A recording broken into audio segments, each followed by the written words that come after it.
എന്തുകൊണ്ടാണ് നമ്മുടെ വിശ്വാസവും ഭക്തിയും വാണിജ്യവൽക്കരിക്കപ്പെടുന്നത്? സാമ്പത്തിക വ്യവഹാരങ്ങളിൽ മാത്രമല്ല വാണിജ്യമുള്ളത്. വൈകാരികത, ഭക്തി, വിശ്വാസം എല്ലാം വിൽക്കപ്പെടുകയാണ്.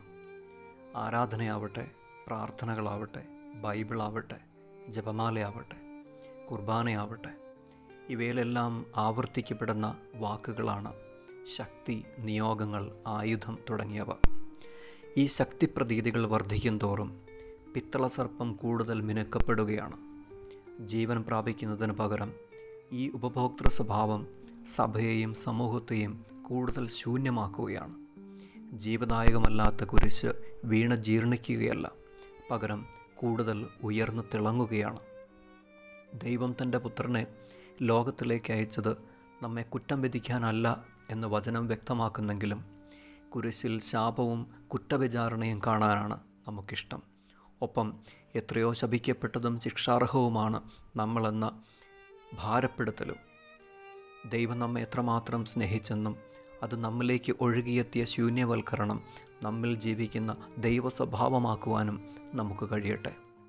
സാങ്കല്പികമായ ആത്മീയ ലോകം തീർത്തെടുത്ത് അനുദിന ജീവിതങ്ങളിൽ നമുക്കിടയിൽ കാണേണ്ട, പകർന്നു നൽകേണ്ട ദൈവരാജ്യത്തെ മാറ്റി നിർത്തുന്ന അനേകരുണ്ടിന്ന്.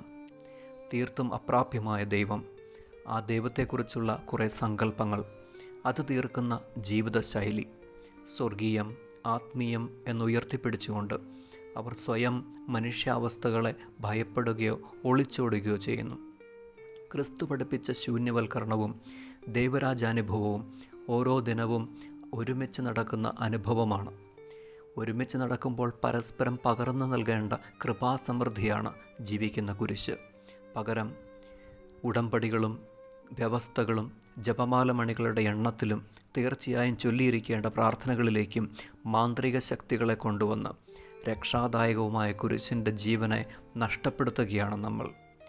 ആവശ്യങ്ങളും നിയോഗങ്ങളും നിവർത്തിക്കുന്ന പ്രാർത്ഥനാക്രമങ്ങൾക്കായുള്ള വ്യഗ്രതയും ആത്മീയവും സ്വർഗീയവുമായവയുമല്ലാതെ നമ്മുടേതായ ആവശ്യങ്ങളൊന്നും പ്രാർത്ഥിക്കരുതെന്നും പഠിപ്പിക്കുന്ന അതീന്ദ്രിയ സങ്കല്പങ്ങളും പിതാവുമായുള്ള ബന്ധത്തെയോ കുരിശിലെ കൃപാധാരയോ കാണുന്നില്ല.